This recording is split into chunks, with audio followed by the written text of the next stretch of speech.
Some moments in life bypass the mind entirely. A glance across a crowded room, a soft pause in the air, a subtle current that seems to move between two people without a single word being spoken. These are not just romantic illusions. They are energetic realities. And in the language of Carl Jung, they often mark the activation of something ancient, something unconscious, something powerful. What draws a man to a woman before he even understands why? What causes him to stop in his tracks, to feel stirred not by what he sees or hears, but by what he senses? Jung had an answer. It lies in what he called the anima. The anima, in Jungian psychology, is the archetypal feminine energy within a man's unconscious. Is not the woman he desires or fantasizes about on the surface. It is the emotional, intuitive, deeply feeling side of his own soul that is either forgotten, suppressed, or never dared to meet. And when he encounters a woman whose energy vibrates in alignment with this inner archetype, he doesn't just feel attracted. He feels recognized, not by his mind, but by his soul. And that recognition creates an inner resonance so strong that he may feel overwhelmed, enchanted, or even confused. Because it is not a surface-level appeal. It is the awakening of something he didn't know was asleep inside him. This is why feminine energy cannot be faked. It cannot be performed. It cannot be achieved by dressing a certain way or saying the right words. It exists far deeper beneath the layers of appearance, intellect, or charm. It radiates from a woman's relationship with her own essence. When a woman stops pretending, stops chasing, stops needing to be chosen to feel complete, something powerful begins to happen. Her energy shifts, and that shift is felt by others before she even says a word. Her presence becomes a signal, not one of desperation or effort, but of quiet wholeness.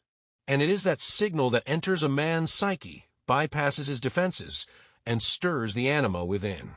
Imagine a man walking into a space filled with voices, laughter, music, and movement.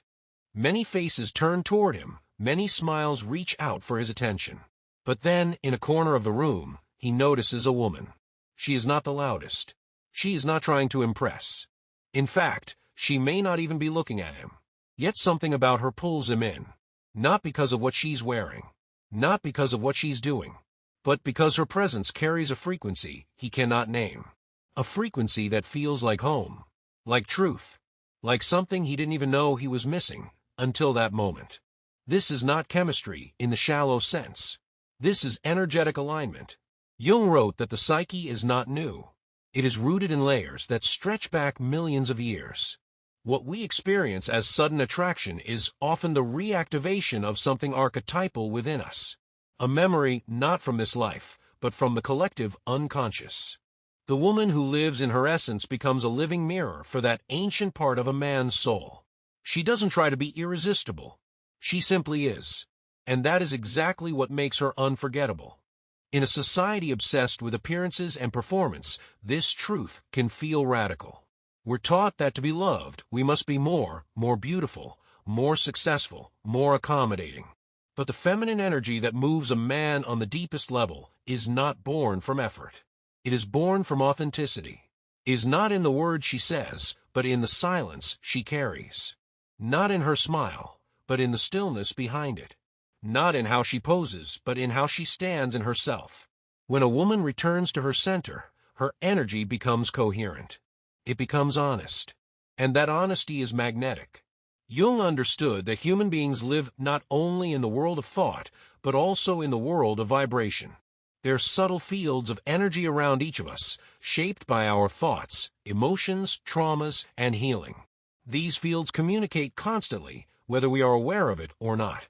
And when a woman's field is whole, when it is no longer broadcasting need or fear or longing, it creates a kind of resonance that others cannot ignore.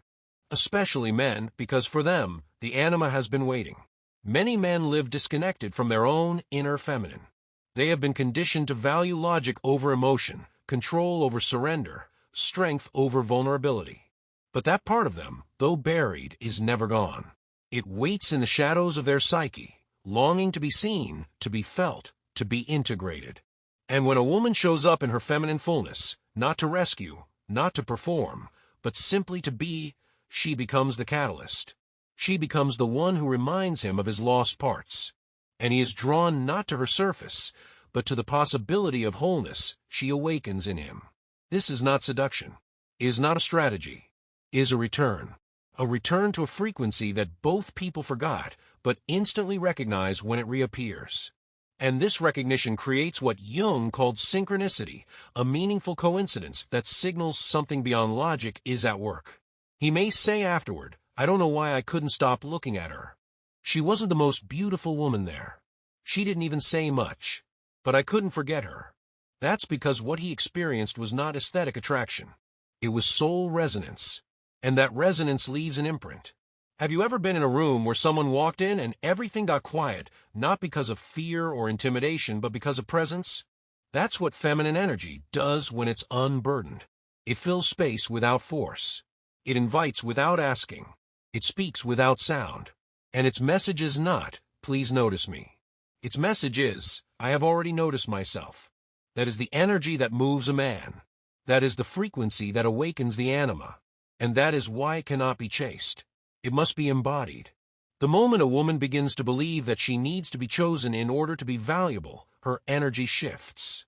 It begins to reach instead of receive. It begins to perform instead of radiate. And others feel it, not in words but in vibration. Jung taught that the unconscious does not lie. It reveals itself in dreams, in emotions, and most powerfully in energy. When a woman is still waiting to be validated from outside, her field carries that signal. And men may be attracted for a moment, but they feel the pull to perform in return. That pressure often leads them to withdraw.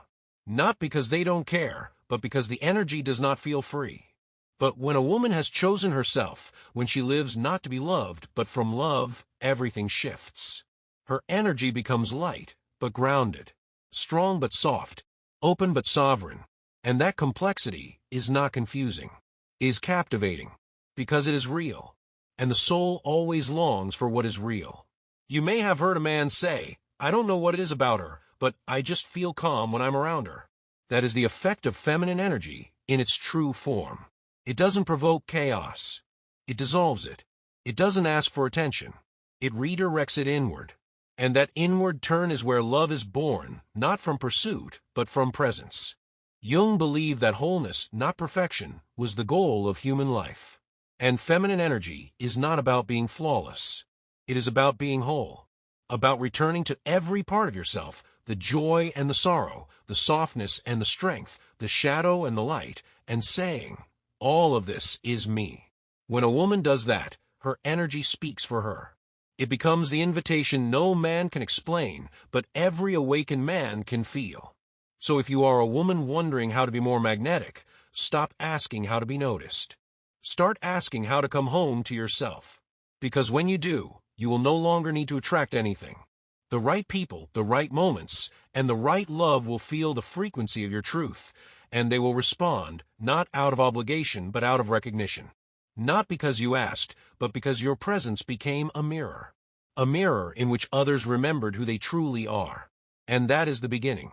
Not of seduction, not of performance, but of love in its most natural form.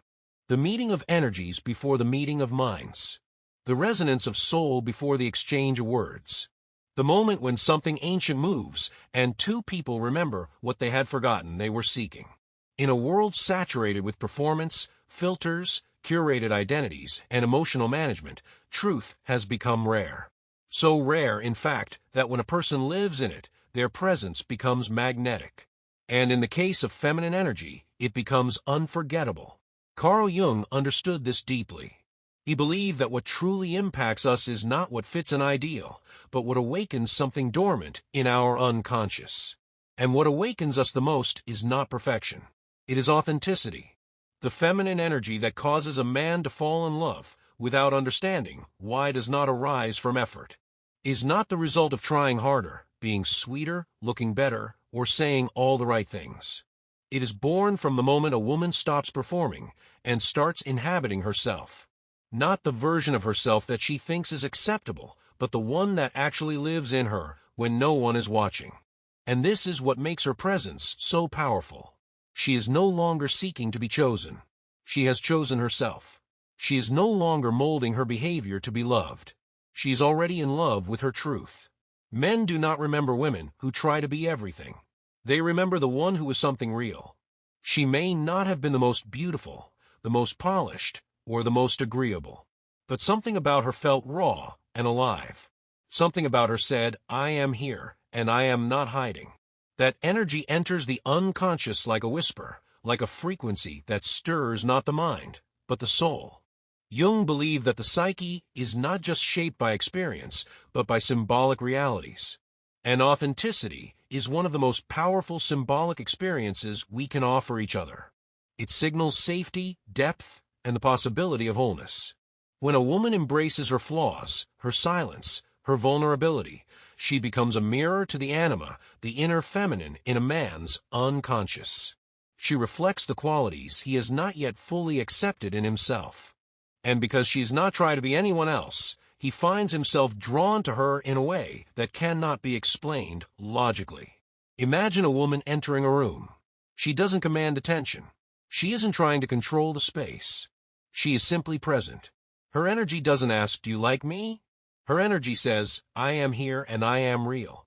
There is a quietness to her that invites curiosity. There is a softness in her gaze that doesn't come from needing approval, but from being at peace. And when she speaks, her words are not rehearsed. They are rooted. And because she doesn't try to impress, she impresses more deeply than anyone else. In today's culture, many women are taught that they must become someone else to be loved. Smile more. Be softer. Be sexier. Be stronger. Be funnier. Be less emotional. Be more agreeable. The list never ends. And each time a woman tries to adapt to those expectations, she loses a little piece of herself. Until one day she looks in the mirror and sees a woman who is easy to like, but impossible to truly know. And that woman may get attention. She may receive praise. But she will not be remembered. Because what the soul remembers is not polish. It is presence. Carl Jung wrote, your vision will become clear only when you can look into your own heart. Who looks outside dreams. Who looks inside awakens. A woman who awakens to her own heart begins to carry an energy that no longer pleads for acceptance. It declares presence. She does not hide her imperfections. She does not edit her emotions to fit into someone else's comfort zone. She feels deeply. She speaks honestly. She allows space for contradiction. And that complexity doesn't repel. It captivates. The truth is, perfection is boring. It doesn't challenge us. It doesn't open us. It doesn't reflect anything but surface control. But truth awakens. It calls us back into our own bodies. It reminds us what it feels like to be alive, to be seen, to be vulnerable. A woman who lives in truth does not need to say much. Her silence carries more than most speeches. Her stillness becomes louder than any performance.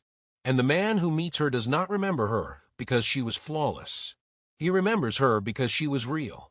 Have you ever found yourself thinking about someone who didn't do anything extraordinary, yet their presence lingered? Not because they tried to impress, but because they were undeniably themselves. That's what feminine energy, in its truth, does. It imprints. Not on the mind, but on the heart. Jung understood that individuation, the process of becoming oneself, requires a shedding of masks. And for many women, those masks are internalized from a young age. Be the good girl. Be pleasing. Don't be too loud. Don't be too emotional. Don't be too much. These rules turn women into performances. And performances may entertain, but they do not transform. The woman who dares to step out of those roles and live in her raw humanity becomes more than attractive. She becomes unforgettable. There's something profoundly intimate about someone who is unapologetically themselves. It invites others to do the same. And in romantic dynamics, this invitation becomes magnetic. A man does not fall in love because you are agreeable. He falls in love because you awaken a deeper sense of life within him. He doesn't remember you because you were easy to love. He remembers you because you gave him permission to feel, to reflect, to question, to be more fully himself. A woman who lives in truth creates emotional safety without even trying. Not because she avoids discomfort, but because she meets it openly. She doesn't pretend to have it all together. She doesn't hide her fears or pretend not to care. And this honesty is not weakness. It is power, because it takes immense strength to be seen in your entirety. To say, I may not be perfect, but I am whole. I am not performing. I am here. And men, especially those who are ready to grow, feel this difference. They may not have the language for it. They may not be able to articulate what makes one woman stay in their mind while others fade. But they feel it.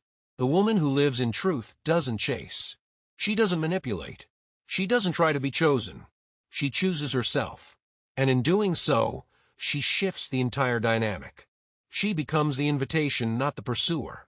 The mirror, not the mask. Carl Jung once said, the most terrifying thing is to accept oneself completely. And yet, that is exactly what makes a woman radiant. When she embraces her light and her shadow. When she no longer needs to be good to be loved.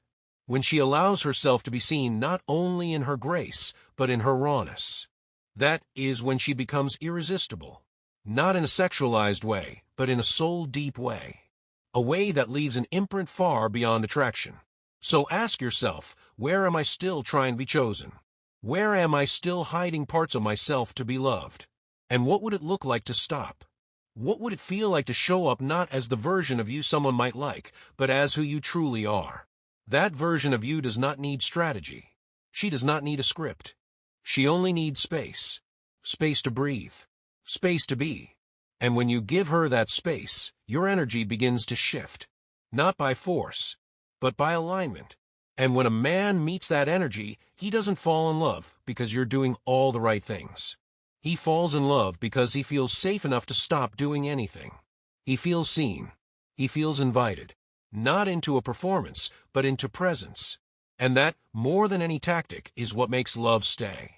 When a man finds himself deeply drawn to a woman without understanding why, when her presence lingers in his memory without any logical reason, when he feels both confused and captivated at the same time, there's often something deeper at work than ordinary attraction. Carl Jung, one of the greatest minds in modern psychology, devoted a large part of his life to understanding these invisible forces within the human psyche. Among them, he identified one especially powerful archetype, the anima. To understand why some women awaken such deep love in a man, and why he can't seem to explain it, we must first understand what Jung meant by this concept. The anima is the symbolic representation of the feminine within a man's unconscious mind. Is not the woman he sees in the world, but the part of himself that longs for connection, emotion, intuition, creativity, and spiritual depth. In modern terms, we might say it is his internal feminine energy, the counterbalance to the masculine traits he is taught to prioritize. This aspect is not always conscious, but it is always present, influencing his emotions, dreams, relationships, and desires. And it becomes particularly active when a man meets a woman whose energy resonates with this inner archetype. She may not be the most beautiful in the room. She may not speak the most eloquently or wear the most flattering dress. But something about her awakens something ancient in him. Something he forgot he was even missing. Jung described this as projection. The anima is projected outward onto a woman when a man encounters someone who reflects the energy of emotional, intuitive, and soulful qualities he has yet to fully integrate in himself. Is not that she is magical, is that she mirrors a part of his own soul. And that mirror stirs something so profound, so familiar, so hauntingly beautiful, that he cannot look away. This is why men often describe such women in abstract ways. They say, I don't know what it is about her. Or, there's something I can't explain that keeps pulling me back. Or even, I feel like I've known her forever, even though we just met. These are not exaggerations. They are indicators of anima activation. The woman, by being deeply connected to her own inner truth, becomes a vessel through which his own soul tries to speak to him. Her presence is not just attractive. It is catalytic. It initiates a process of inner awakening in the man. Jung believed that every man carries within him the eternal image of woman. Not a personal memory, but a collective blueprint. This image is built not just from his relationship with his mother or other women, but from the collective unconscious, where archetypes live and influence our human experience. The anima, as one of those archetypes, holds enormous power. It governs not only what a man is attracted to, but how he loves, how he dreams, and what he longs for. It is the source of his poetry, his yearning, his need to merge with something beyond his intellect. When a woman walks into a man's life and aligns with this inner archetype, she does not need to do anything to be loved. Her very being activates the image he carries inside. He sees in her the possibility of reunion with a lost part of himself. And this is why the love he feels is not ordinary. It's not just based on shared interests, timing, or compatibility. It feels mythic, as if it were written long before they ever met. Because in a way it was. The anima has always been there waiting. But here lies a crucial distinction. When a man projects the anima onto a woman, he does not always see her clearly. He sees his own reflection in her. And if she is not grounded in her truth, if she plays into that projection or tries to live up to the fantasy, the relationship can become distorted. He is not loving her. He is loving what she represents to him. And if she is not strong in herself, she may begin to perform for that love, rather than live from her truth. But when the woman is rooted, when she is not performing or trying to be his ideal, when she is simply being herself with integrity and presence, something else becomes possible. She becomes more than a projection. She becomes a mirror. A sacred mirror that reflects not illusion, but invitation. She invites the man to awaken, to integrate his anima, to grow beyond fantasy and into wholeness. Her presence challenges him to go inward, to confront the emotions he has buried, the sensitivity he has denied, the vulnerability he has resisted. Jung wrote that the anima is not the soul in a religious sense, but a natural archetype that expresses the fact that a man has a minority of feminine qualities. And when these qualities are not integrated, they are sought externally. So the man unconsciously searches for a woman who can carry those traits for him. He longs for her softness, her mystery, her emotional intelligence. But unless he begins to develop those qualities within himself, the relationship becomes lopsided. He remains dependent on her for something he has not owned in himself.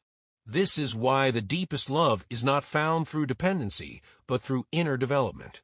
When a man begins to integrate the anima, when he begins to listen to his emotions, honor his intuition, express his creativity, and soften his need for control, he no longer needs a woman to complete him. He can now meet her as an equal, not a savior. And in that meeting, love is no longer about fulfillment. It becomes a union of wholeness. If you are a woman watching this, you may have experienced being projected upon. A man was drawn to you intensely, only to later pull away, become confused, or even resentful. You may have wondered what you did wrong, but perhaps you did nothing. Perhaps you simply triggered an inner process he was not ready for. Your energy stirred his anima. And because he had not yet met that part of himself, he confused the feeling of awakening with the fantasy of destiny. And if you are a man watching, ask yourself, have you ever loved someone not because of who they were, but because of what they awakened in you? Did they remind you of something beautiful, emotional, or mysterious inside you that you had not accessed before? That is not illusion. That is the soul calling itself home. Jung warned that projection is a beginning, not an end. It brings people together, but it cannot sustain a relationship. For love to endure, the projection must be withdrawn, and the real person must be seen. The anima must be integrated. The qualities you see in the other must be cultivated within yourself. That is the work. That is the transformation. So when you fall in love and do not understand why, pause. Look inward. Ask what part of you has been touched. What dream, what wound, what longing has been stirred?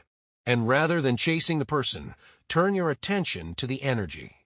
Let their presence be a catalyst, not a crutch.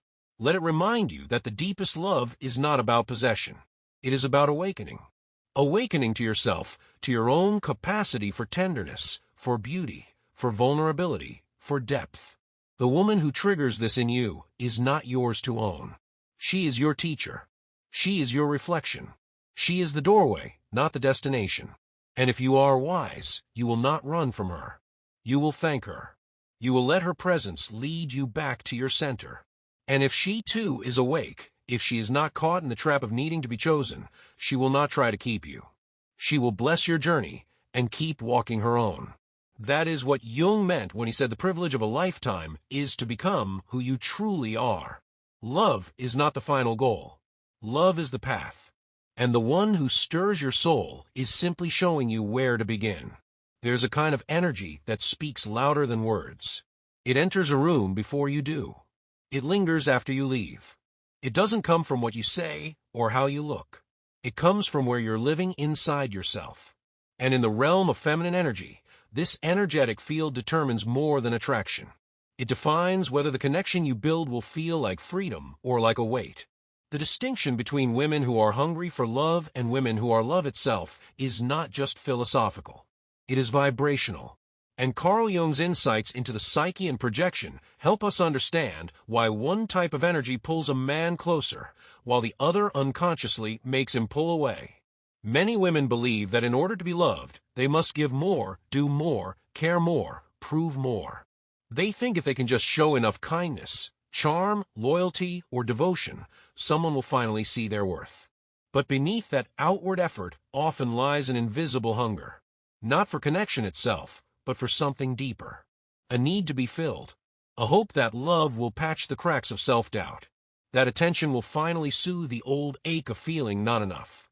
And though these longings are deeply human, when they are not seen and healed, they shape the energetic signal a woman emits. Even if she smiles, even if she looks confident, her field is broadcasting something else. Please see me. Please choose me. Please make me feel worthy. Men feel this. They may not be able to name it. They may not even know why they start to feel tense, distant, or confused in the presence of a woman who by all accounts is wonderful. But their nervous system responds. Because energetic hunger is not silent. It carries a weight. It creates pressure. And for a man who has not yet faced his own emotional landscape, this pressure feels like something he must escape, even if he doesn't understand why. He begins to associate her presence with a demand he cannot meet, a void he cannot fill, not because she is demanding with her words, but because her energy is asking him to complete something that must first be met within herself. This is why connections that begin intensely often fade without clear reasons. The man feels drawn in at first. He responds to her attention, her warmth, her interest. But over time, he begins to feel drained. He may say he's busy. He may say he needs space. But what he's really reacting to is the feeling of being needed in a way that does not feel free. And the woman, confused and heartbroken, wonders what went wrong. She blames herself for being too much. She questions if she was too open, too eager. But the truth is simpler and more painful. She entered from hunger. And hunger is not love, is longing disguised as connection. In contrast, a woman who is love itself enters a space with a different kind of energy. She does not come to be chosen. She comes as someone who has already chosen herself. She is not waiting to be seen. She has already seen herself. She does not ask for someone to fill her. She brings fullness into the room. And this changes everything. Her presence does not create pressure. It creates space. Men around her do not feel a need to perform, fix, or prove. They feel a desire to stay, not because she asked them to, but because her presence allows them to be more themselves. This is the energetic divide that Jung hinted at when he spoke about projections and the shadow. When we do not integrate what is missing inside, we place that responsibility onto others. And this projection distorts connection. The woman who has not yet met her own sense of enoughness will seek it through relationship. She will try to be lovable so that someone can reflect back to her what she has not yet accepted within. But the woman who has made peace with her own imperfections no longer needs love to rescue her. She allows it to meet her, but she does not cling to it. And in that allowance, her energy becomes magnetic. Have you ever been on a date where you sensed someone was trying hard to be liked? Asking the right questions, laughing at the right time, being agreeable in every way. Yet something felt off. You may not have judged them harshly. You may have appreciated the effort. But underneath, you felt exhausted, as if your presence was being pulled on without your consent. That's the feeling of emotional hunger. It doesn't shout. It whispers through the pauses, through the intensity of eye contact, through the silence that expects a reply. And often you leave not because you didn't like the person, but because you didn't feel free in your own energy when you were around them. Now contrast that with someone who didn't try to be impressive, who wasn't in a rush to be understood, who didn't try to be anything other than herself. And in that simplicity, you felt your own nervous system relax. You weren't being asked to give something. You were being invited to be. That's the effect of a woman who is love. Not because she tries, but because she has stopped needing to prove she deserves it. Jung's teachings invite us to face the parts of ourselves we keep in the dark. And for many women, that darkness is the belief that unless someone chooses them, they are not whole. This belief often begins early, through culture, upbringing, trauma. It becomes a silent contract. I will do everything right, so that someone will finally love me the way I need. But as long as that belief drives behavior, the love we attract will mirror the lack we carry. We will find people who temporarily soothe us, but eventually trigger the very fears we hope to avoid. The woman who is loved does not avoid these fears. She has walked through them. She has sat with her loneliness, her insecurity, her longing. She has grieved the times she betrayed herself to be loved. She has stopped blaming others for not giving her what she didn't yet give herself. And in that journey, she found something deeper. A self that does not vanish when others leave. A love that does not collapse when it is not returned. A wholeness that no longer seeks completion through someone else.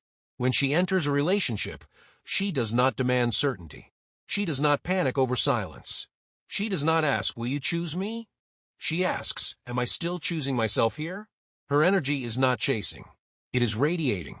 And because of that, the men who enter her life feel different. Not rushed. Not manipulated. Not emotionally responsible for her happiness. But inspired. Motivated to rise. Drawn into her presence not to fix her, but to stand beside her. This is the kind of woman who stays in a man's memory. Not because she said the perfect words or looked a certain way, but because her energy made him feel something he didn't know he was missing. Not the urge to save someone, but the urge to become more whole in himself. He remembers how calm he felt around her, how seen he felt without explanation, how he wanted to give not because he was expected to, but because he was invited into a space of fullness. Ask yourself now, are you loving from hunger or from wholeness? Are you entering connection to prove your value or to share your presence? Are you hoping to be completed or arriving as complete? Your answer doesn't need to be perfect, but it needs to be honest. Because honesty is the beginning of transformation. And only when we stop performing love can we begin to actually live it. Carl Jung wrote that loneliness does not come from having no one around, but from being unable to communicate what feels most important. If you are still living in that kind of loneliness, not from lack of people but from lack of self-connection, it's time to turn inward. To meet the parts of you that still believe love must be earned. To release the illusion that you must be softer, quieter, easier to hold. You are not here to be edited. You are here to be embodied.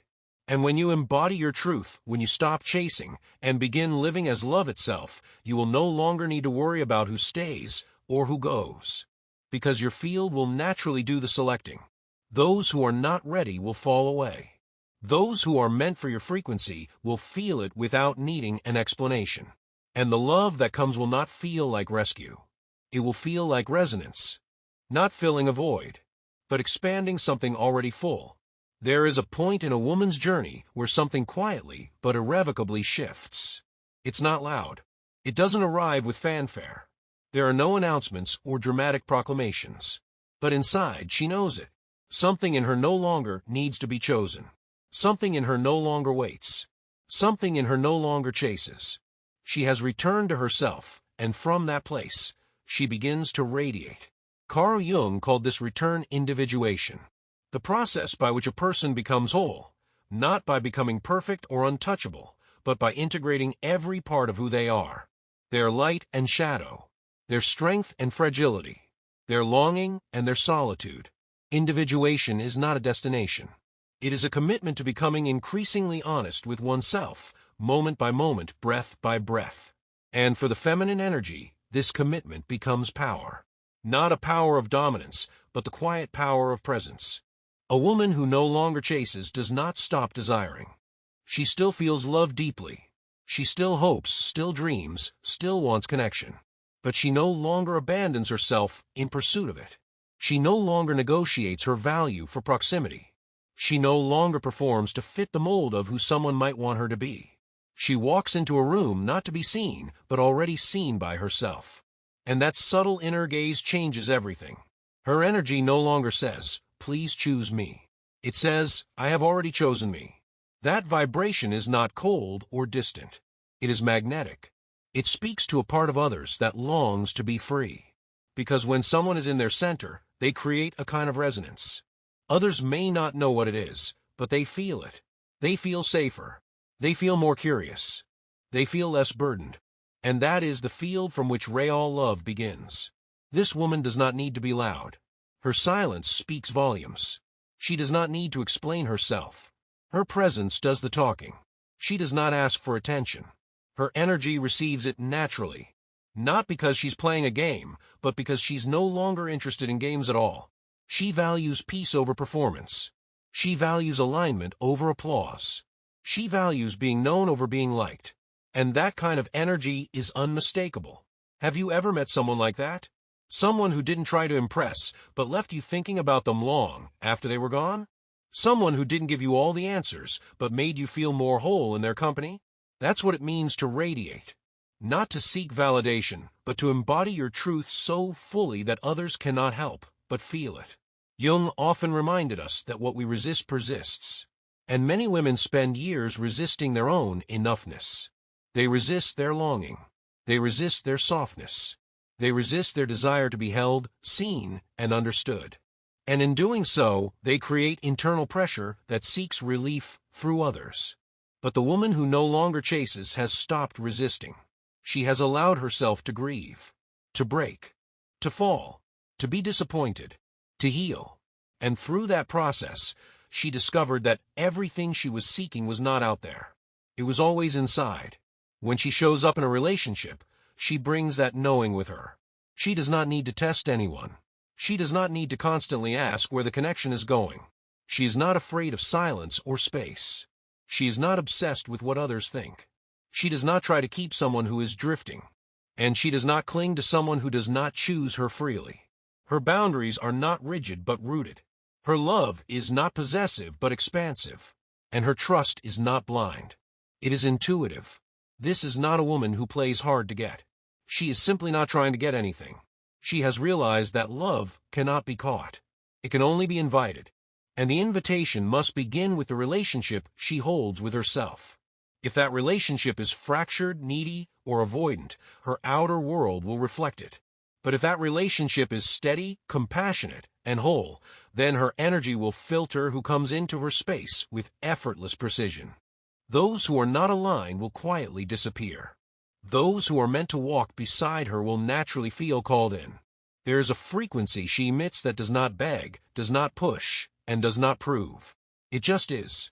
And men who are sensitive to energy, who have done some of their own inner work, will feel it immediately. They won't be drawn in by her appearance alone. They will feel the field of peace she carries, the internal sovereignty, the way she does not try to control anything, but flows with what is true. These men will not want to possess her. They will want to be worthy of standing beside her. And that is the shift. When you stop chasing love, love starts to become a mirror, not a transaction. You stop attracting people who want to be rescued or who want to rescue you.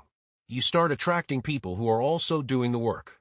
People who are not afraid of your light because they have met their own.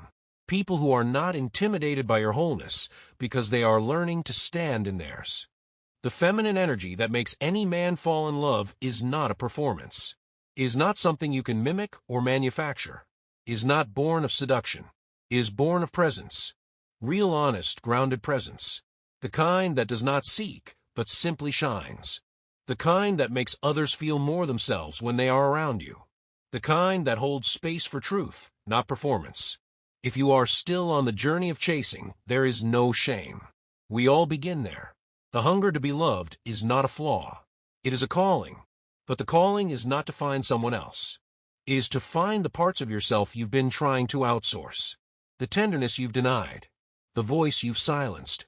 The truth you've buried under layers of performance. Jung said the privilege of a lifetime is to become who you truly are. And for the feminine, that becoming begins not in being chosen, but in choosing. Choosing your wholeness over someone else's attention. choosing your boundaries over the need to be liked, choosing your truth over convenience, choosing your voice over silence, choosing your presence over performance. And when that choice becomes a way of being, your life begins to change. You stop attracting lessons and start attracting mirrors. You stop needing to explain yourself and start being understood without effort.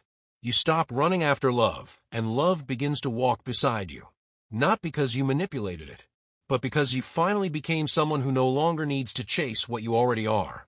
You are not loved because someone says so. You are loved because you have remembered. And in remembering, you begin to radiate. Not as an act, but as your natural state. That radiance cannot be ignored. It doesn't demand. It invites. And the man who is meant for that frequency will not hesitate. He will recognize you before he understands why. Because energy speaks before words. And the energy of a woman who has chosen herself is the most irresistible language of all. So let this be your reminder. You don't need to do more. You don't need to be anything other than who you already are underneath the noise. The deeper you drop into your truth, the louder your energy will speak. And in that quiet, powerful language, love will answer. Not because you chased it, but because you finally became it. When a woman stops chasing and starts living in her truth, something profound happens. She no longer looks for love to complete her, because she has already become love itself. And in that wholeness, everything aligned with her energy begins to find her. This isn't magic. This is presence. This is the deep wisdom Carl Jung spoke of. The journey isn't about becoming someone else. It's about returning to who you truly are. If this message stirred something within you, don't walk away in silence. Subscribe to Library Mindset and join a growing space of deep thinkers, soul seekers, and truth tellers. Here, we don't just watch, we awaken. Your journey back to yourself begins now.